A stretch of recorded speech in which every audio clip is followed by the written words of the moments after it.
ये अद्भुत है कि इस लेवल पर जाकर के आपकी जो अरबों स्मृतियां, करोड़ों अरबों स्मृतियां आज काटी जाती हैं, जिसका आपको ख्याल भी नहीं है। ये इस धरती में केवल आपके दरबार में होता है, केवल करौली सरकार में होता है कि आपकी स्मृतियां तक काट के नष्ट कर दी जाती है जो आपको तंग करती हैं। एक स्मृति नहीं काट सकते आप, अपनी स्वयं नहीं काट सकते, दूसरे की तो छोड़ दीजिए आप, अपनी एक स्मृति नहीं काट सकते। जो चीज आपको तंग कर रही हो, आप सोच के देखो, वो चीज बढ़ती जाएगी बजाय कम होने की।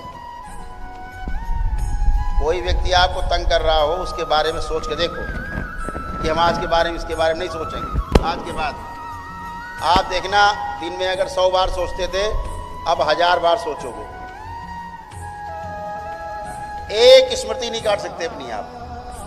ये दरबार आपकी करोड़ों अरबों स्मृतियां काटता है, जिसकी आपको कल्पना भी नहीं, तो आपकी सोच के बाहर है। और एक बात हमेशा ध्यान रखो, अगर आपके कर्म भोग, कर्म बंधन, पूर्ण गुरु नहीं है आपके साथ, नहीं कटा, आप जन्म जन्म, एक नहीं 1000 जन्म लेना, इन समस्याओं से छुटकारा कभी नहीं पा सकते। पाखंड की बात छोड़ दीजिए, बिल्कुल छुटकारा कभी नहीं पा सकते। आप क्या सोचते हो, आपकी बीमारी की जो समस्या लेके आप आए दरबार में, इसी जन्म की है? जन्मों जन्मों की बीमारी है आपकी, सैकड़ों हजारों जन्मों की बीमारी है जो यहाँ आके कटती है। क्यों कट रही है? क्योंकि आपके कर्म हो और कर्म बंधन आपके काटे जा रहे हैं। पिछले 27 जन्मों तक के काटे गए हैं, 7 जन्मों तक का प्रभाव आता है। दरबार और पीछे तक जाके काटता है ताकि आपके ना आने पाए। जितने को डिप्रेशन रहा हो यहाँ बैठे होंगे, अपने को चेक कर लें, सभी का डिप्रेशन समाप्त है, किसी का कोई डिप्रेशन नहीं बचा है। चेक करके देख सकते हैं। जिस कारण से डिप्रेशन था, वो कारण भी आपको याद नहीं आएगा। सोच के देख लीजिए आप, कारण भी आपको याद नहीं आएगा। क्यों? क्योंकि बार बार स्मृतियां, बार बार स्मृतियां, बार बार स्मृतियां, सोच विचार, भाव विचार, स्मृतियां बनती गई, मोटा गट्ठर तैयार कर लिया, वही डिप्रेशन है। सब कट के निकल जाता है, किसी में डिप्रेशन नहीं बचता है। इस दरबार में अद्भुत रूप से आपकी चिकित्सा होती है। आप सोचते हो हमने हवन कर दिया, बहुत बड़ा काम कर डाला है, अपने लिए आप करते हो। वो आपकी ऊर्जा है जिसके दम पर आप अच्छे होते हैं। यही हवन आप घर में कर लीजिए बगैर दरबार किसी दमन लिए, और टेढ़े हो जाएंगे, हुए होंगे टेढ़े। जितना किया होगा उतने टेढ़े हो गए होंगे, और क्या हुए, सबका अनुभव है। ये पहली बार आप ऐसा देख रहे होंगे कि ये हवन करके आप लाभ आपको मिला है, ये पहली बार देख रहे होंगे। पहली बार आपको सनातन धर्म का सही सही प्रमाण मिल रहा होगा कि सनातन धर्म की क्या ताकत है। लेकिन जब गंदगी रहती है तो गंदगी आपका सारा जितना आप इकट्ठा करते हो, तब तपस्या, अनुष्ठान, जब तब से पुण्य, वो सब खा जाते हैं और तगड़े होते हैं, फिर आप और तंग करते।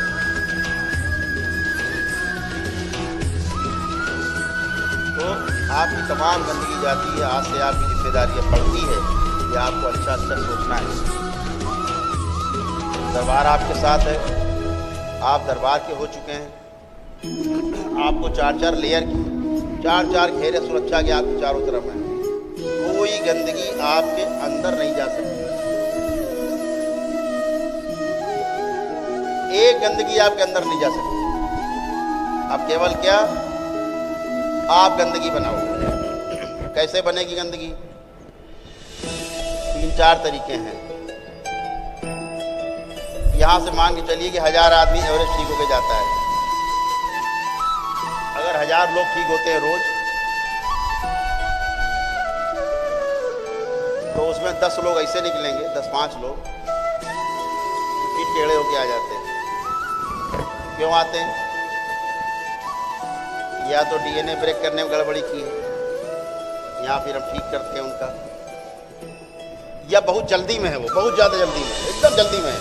आप पता नहीं करौली सरकार की ट्रेन कब छूट जाए, जल्दी पकड़ लो गुरुजी को, जल्दी सब खत्म कर दो, किस्सा बचे ना एकदम से, प्राण चाहे निकल जाए उसमें, लेकिन सब निकाल के बाहर कर दो।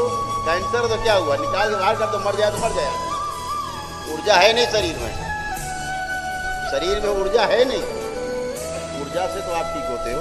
कैसे ठीक होते हो? आपकी ऊर्जा आपको स्वस्थ करती है। अब गंदगी आप में है नहीं,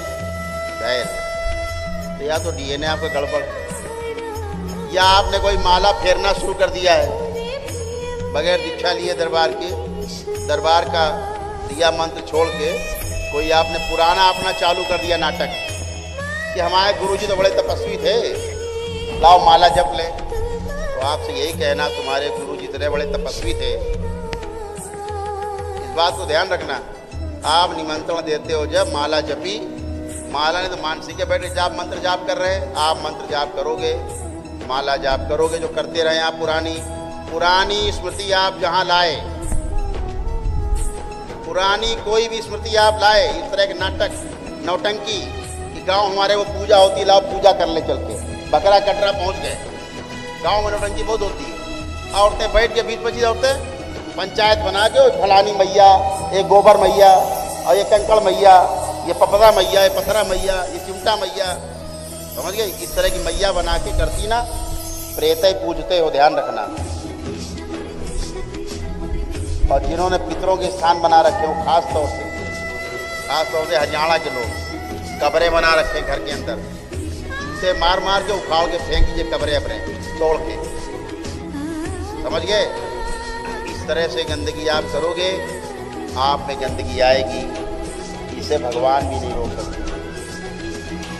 आप दरवाज़ा खोल के अपने डकैतों को आमंत्रित करो कि आओ भैया हमारे घर में सोना रखा, लूट लगा के आओ। तुम्हें कौन सी पुलिस बचाएगी, कौन सी मिलिट्री बचाएगी? कोई ना बचा पाएगा। ये आत्महत्या कर रहे हो, ये ध्यान रखना। इस तरह के नाटक डीएनए गड़बड़ करके बैठे, क्या करते हो आप? पेशी आ रही है और खुद ही डीएनए ब्रेक कर लिया कि फला फला को रख रहे हैं, अंदर वाले उल्टा करा देते हैं, जोड़ना 4 है, जोड़ लिया 14, आपको पता भी नहीं पेशी में क्या क्या कर डाला, कहाँ से डीएनए आपका ब्रेक हो जाएगा। बार बार कहा जाता है, रोज यही निकलते 2-4 लोग जो डीएनए गड़बड़ करके बैठे होते हैं, जिनको पेशियां आती हैं वही डीएनए ब्रेक कर रहे हैं। तो ये जरा इस बुद्धि को अपना शुद्ध कर लेना। तीसरा, आपने कहीं कोई संपत्ति पाई हुई है या आपकी पत्नी ने पाई हुई कोई संपत्ति, उस परिवार के मुक्ति का जिम्मा आपके ऊपर है। जैसे आपने अपने पितृ मुक्त कराए, ऐसे ही उनके पितृ मुक्त कराने की जिम्मेदारी आपके ऊपर है, इससे आप बच नहीं सकते। वो जरूर आपको सपने देंगे, पत्नी को दिखाई भी पड़ सकते हैं, उसके मायके के पितृ, अगर संपत्ति मिली है आपको ससुराल से, पत्नी के मायके से, ममाने से, कहीं से भी, वो जरूर कहेंगे हमारी मुक्ति कराओ। सपना दें चाहे सामने बोलेंगे जरूर कि हमारी मुक्ति कराओ। ये ध्यान रखना है, इससे बचने का कोई उपाय नहीं है सिवाय उनकी मुक्ति की। आप सोचते हो ना कि दरबार में आए, ये हो गया, मुक्ति हो गई, जन्म हो जाएगी, जितनी आसानी से आप बोल देते हो ना, तो आपको एक बात बता दें, दिमाग में नोट कर लो। आदमी के मरने के बाद लाखों वर्ष, कई लाख वर्ष तक दोबारा जन्म नहीं होता है, ध्यान रखना। मनुष्य योनि में जन्म नहीं होता है, ध्यान रखना। जो आप लोग बनाए हो ना नाटक, वो कराए हो, पिंडा पाराए हो, मुक्त हो गए, वो घर में जन्म ले रहे, राक्षस घर में जन्म लेते हैं। जो आप में रह रहे हैं शरीर के अंदर ना, नालायक बदमाश काबू करके आपको यही जन्म लेते हो, शरीर में आकर के तुम्हारी फिर ऐसी की तैसी करते हैं।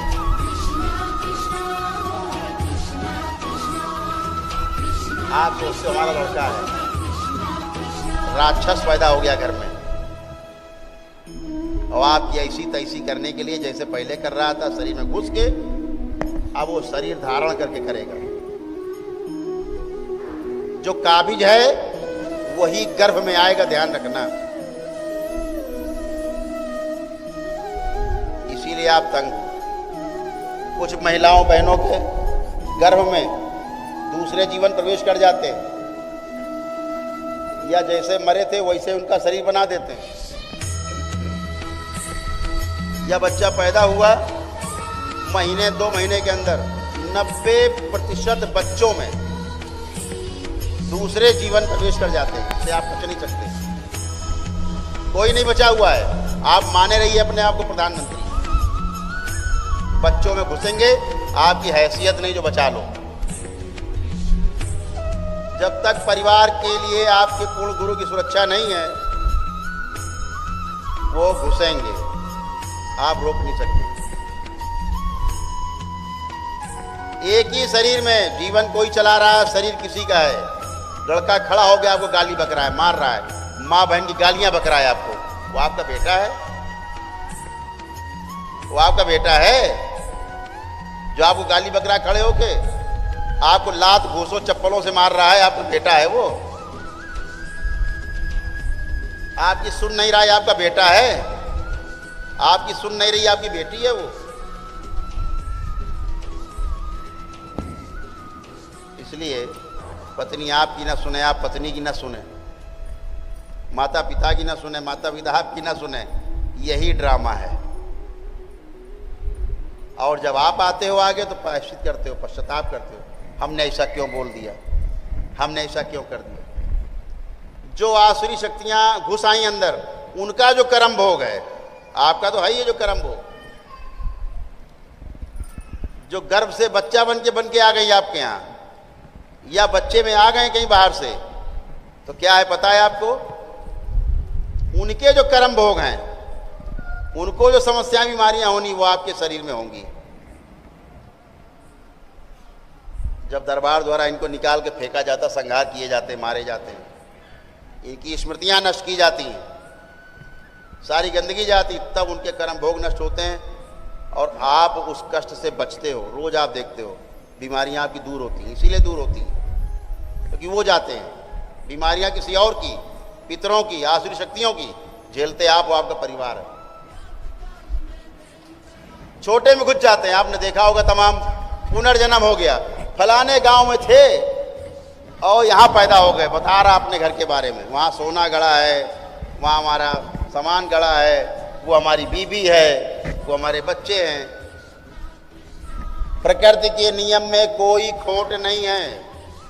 कोई पुनर्जन्म इस तरह का नहीं होता कि कोई बच्चा याद रख सके अपना पिछला जन्म। कोई जीवन ये अधिकार प्राप्त नहीं है ईश्वर की तरफ से। थंब रूल है, ध्यान रखिएगा।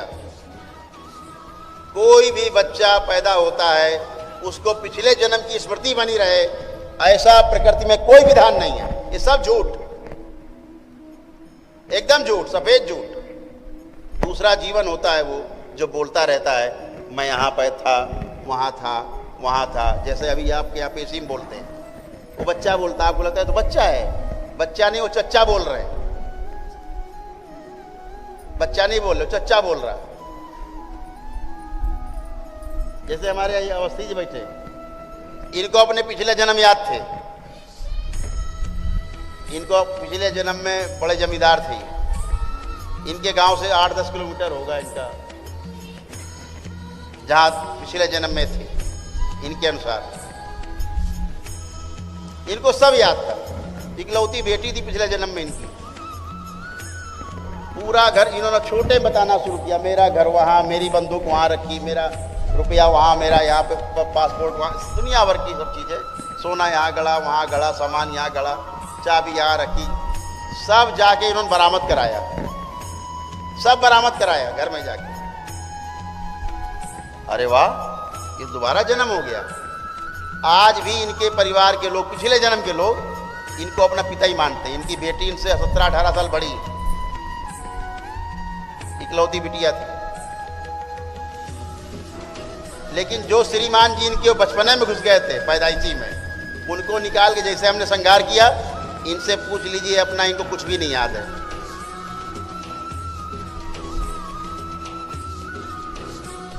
इन्हें पिछले जन्म की अपनी एक भी घटना याद नहीं है। ये हमने जितना बता दिया इन्होंने सुन लिया, अभी 1 मिनट के बाद यही भूल जाएंगे, भी ना बता पाएंगे।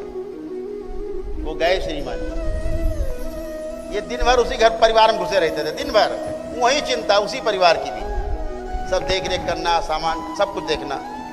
जो इनको पिछले जन्म की टिया दी उनके लड़के इनको ना ना ना ना ना ना हर काम काज में आगे आगे। अब ये सब भूल गए। क्यों भूल गए?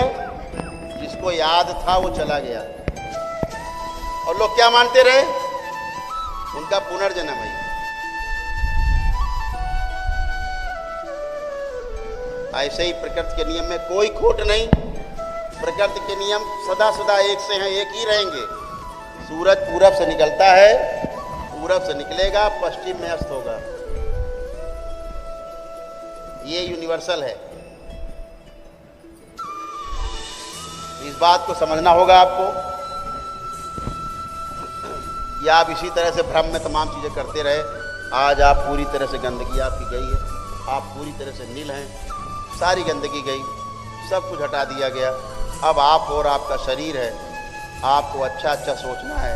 आपके सोचने से, बोलने से, करने से, ये 3 प्रकार के कर्म हैं। किसी के खिलाफ उल्टा सीधा सोचोगे, ये कर्म है, इसका भोग भी आपको तय हो जाएगा। ध्यान रखना। जितना हम बता रहे हैं ये आपको सारा शास्त्रोक्त हम बता रहे हैं, वेदोक्त बातें हो रही हैं। जो वेदों में है, शास्त्रों में है, महापुरुषों ने जो लिख के रखा है, एक एक अक्षर सोने से लिखा हुआ है, कुछ भी गलत नहीं लिखा है, एकदम सही सही। मैं विज्ञान का छात्र हूँ, रहा हूँ। मुझे लगता था सब धकियानुसार है, वेद शास्त्र पुराण सब बकवास, ये सब मूर्खों ने लिखे हैं। मूर्ख हम हैं जो उन्हें जानना नहीं चाहते, समझना नहीं चाहते, किताब समझ के इग्नोर करते हैं। कौन करे, कौन पढ़े चक्कर। तो आप ऐसा सोचते हैं, कोई उल्टा सीधी बात किसी के लिए बोलते हैं, करते हैं, सब में भोग तय होता है, और ये आपका भोगना तय हो जाता है। आज से आपकी गंदगी के अकाउंट नील है, 0 है। अब आपकी जिम्मेदारी अपने बैंक अकाउंट में अच्छी चीज़ डालते हैं, ये बुरी चीज़ डालते हैं, ये आपको तय करना है, ये आपको ध्यान रखना है। आप ऐसे अच्छे बने रहें, आपके सारे पितृ गए, सब मुक्ति पाए, और सभी के पुनर्जन्म होने, आप ही के यहाँ होने, इच्छानुसार होने, ये पूर्ण गुरु कर सकता है। क्यों? ज्ञान की रोशनी में रास्ता साफ साफ दिखाई देता है, अंधकार में दिखता नहीं। कहाँ जाना, कहाँ से आए, कहाँ जाना, कुछ नहीं पता। अभी तक ऐसे ही पड़े रहते हैं पितृ। पहली बार ज्ञान की रोशनी पूर्ण गुरु की उपस्थिति में मिलती है। बाबा जैसे पूर्ण गुरु, उनकी रोशनी में, ज्ञान की रोशनी में आपके पितरों को रास्ता मिलता है, आपको रास्ता मिलता है। आपकी बुद्धि नहीं प्रॉपर काम करती थी, आप चेक कर लें, आपकी बुद्धि एकदम एक्यूरेट सही काम कर रही, साफ साफ काम कर रही। अब आप चाहे व्यापार करें, चाहे नौकरी करें, चाहे परिवार में संबंध निभाएं, सब कुछ प्रेम से निभा सकते हैं। केवल जो लोग पागल रहे हैं, अनाप शनाप उल्टी सीधी हरकतें करते रहे, मारपीट गाली गलौज करते रहे, उठा पटक करते रहे, मनमानी करते रहे, उनको लेपन की आवश्यकता है। जिनको पेशियां आती रही हैं, पेशियां कट गई, पेशियां ख़त्म हो चुकी हैं, लेकिन दिमाग में सूजन रह जाती है, उसको भी ख़त्म कर लें, ज़्यादा अच्छा रहेगा। दरबार से लेपन ले करके और लेपन कराएंगे। जो पागल रहे उन पर, और जिनको पेशियां आती रहीं उन पर, दिमाग नहीं काम करता रहा है, उनके लिए ये ध्यान रखेंगे, ताकि आपकी दिमाग की सूजन जाए और आपकी जो नकारात्मक रास्ता बना हुआ है आने का अंदर, वो समाप्त हो। तो आपकी जिम्मेदारी बढ़ी है। आज से आपको पूरा ध्यान देना है कि हमें आगे कैसे जीना है, इस बात को पूरा ध्यान देना है। बेहोशी में नहीं रहना है। अभी तक बेहोशी में रहते आए, अब बेहोशी गई है, आप पूरी तरह होश में। तो एक एक करके अभी खड़े होंगे।